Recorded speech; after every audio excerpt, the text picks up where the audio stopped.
just the federal government, let's raise taxes and we'll cut spending later. It doesn't happen. If we pass this bond and we give the Tyler Proud the more new buildings, their promise to improve academics will go by the wayside because they're under no pressure or requirement to do that. The only lever we have is defeating this bond packet. That's the only lever we have. If we don't defeat it, now understand, there's a lot of portable buildings and there are needs. And the TCE Center, the trade, technical and trade school, in principle, that's a good idea. That's something that would be good for this area. But it's combined in a package of $165.5 million bond plus $94 million of interest added on to that. And they forget to tell us about the interest. So we're looking at adding another 220 or million, don't even know offhand, but a total of well over $200 million, even though there's not an increase in tax. If this didn't pass, there would be a reduction in tax, and they don't tell us about that either. But my point is, we've got to defeat this because it's the only way, you know, if TISD loses 2 bond elections in a row on buildings, then we have a serious chance of getting true academic reform, and we've got to do that. So many kids can't get into colleges, Texas College or UT Tyler or Tyler Junior College, without taking remedial education. I mean, a very high percentage. This is disgraceful, and we keep hearing excuses. Joanne and I and others have met with the board and Gary Moore, and I'm guessing a dozen times or more. In private, as well as one-on-one. I had lunch with Gary Moore a few weeks ago. They keep saying our problem is we have a disproportionate percentage of low-income, low socioeconomic students. And as Joanne says, you know, tell me what that has to do with the price of tea in China. There are spots, granted few, but there are places all over this country, in Harlem, in Washington, D.C., and other places, Austin, where there have been a serious move to raise the level of education for low socioeconomic students and families, and it's worked. Michelle Reed did it in Washington, D.C. There are a couple of gentlemen that were responsible for an amazing comeback in Harlem, and in Austin, I don't know, but there are cases where it can work, but you have to buckle down, you have to get down to business, serious business, and make it happen. I want to read something just real quickly to you. I know I hate to be read to, but this Della gave me something a few minutes ago, and I don't know if you've seen the paper this morning. Jim DeMint wrote an article about Texas. It says Texas can improve its public education system for all. If you take the paper, I would encourage you to read this. I was reading it before I came up. This is incredible. The National Association of Educational Progress, aka the nation's report card, reveals that the state's Hispanic 8th graders lag their white peers by more than 2 years in both math and reading. Hispanic children now make up more than half of the state's student body. Texas must find a way to narrow this gap. You know, Texas has got an amazing accomplishment of jobs.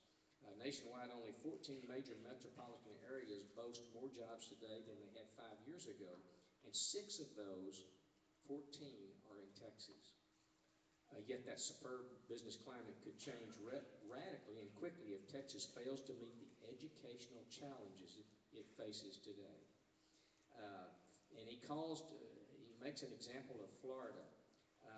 That same situation faced Florida. Huge Hispanic populations, poor educational academic achievements and levels. But just a little over a decade ago, Florida had one of the lowest performing school systems in the country. Like Texas, notes Dr. Matthew Ladner, Director of Policy and Research at the Foundation for Excellence in Education, Florida had just about every K through 12 challenge. Explosive population growth, the full gamut of inner city and rural school issues. Moreover, both states also educate, Texas and Florida, also educate large numbers of foreign-born students. Literally a majority of low-income students and a majority minority student demographic profile. But Florida started to turn things around. Governor Jeb Bush spearheaded the drive for fundamental change in the state's education system. The two key elements of his reforms were providing a massive infusion of parental school choice. Now, that's not on the agenda with this bond package, but that's something to think about for the future. School choice for children. But the other thing was holding teachers and administrators accountable for classroom outcomes. That's what we're talking about here today.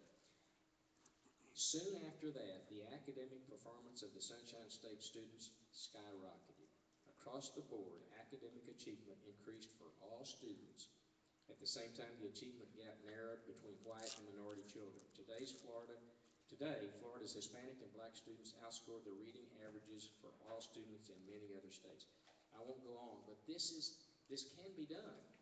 But if we pass this bond, everybody at the administration will relax. I'm not saying there's not a need. I'm just saying we need to keep the leverage to get the academics to an acceptable level. East Texas is a big part of this Texas economy that's discussed here. Let me give you an example. And then I'm going to close, but the results show that on a scale of 1 to 5, this is the FAST report. It's amazing. Of the 8 brand new elementary schools that were built in the last 5 years, 4 have a FAST rating of 2.0 or lower. 2 have a 2.5 rating, and the other 2 have a 3.0 and 3.5 respectively, with no new school achieving rating above 3.5. The point is, new schools does not equal academic excellence. I'm sorry, new school buildings does not equal academic excellence. So we've got a job to do here, and what I want to do, I would like to ask that you see Ernie. He'll be over here. He's got the sign-up sheets. But we need people to help us in this campaign. 2 ways.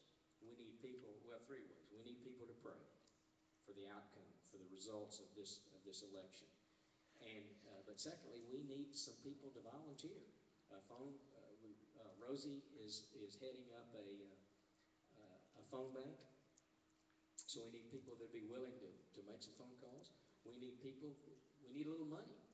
I have an intuition that yard signs in North Tyler, and by the way, what Ernie says is correct. We have an incredible agreement with our brothers and sisters in North Tyler. They spoke last night, and they have a common interest in what we're doing, a very strong common interest. And so what we need to do is, but I have a feeling that if we get yard signs in North Tyler, because a lot of North Tyler citizens are not plugged in to all that's, the TISD. Some are, but not. That's one of their challenges is information. But they do go by, in a big way, they go by what the trend they see. And the trend is a lot of times reflected in yard signs. So if we get yard signs in North Tyler, I believe that would have a great effect. It'll get people, because this is a bond election. The election is just for bond election. The other elections have been canceled. So this is just about getting people out for the bond election. So we need ways to do that. So we need to make phone calls, make door-to-door house visits, and we need some money to get advertising. Joanne's got a couple of significant sized newspaper ads planned just before the election. And we need yard signs. So anyway, if you can help, see Ernie afterwards.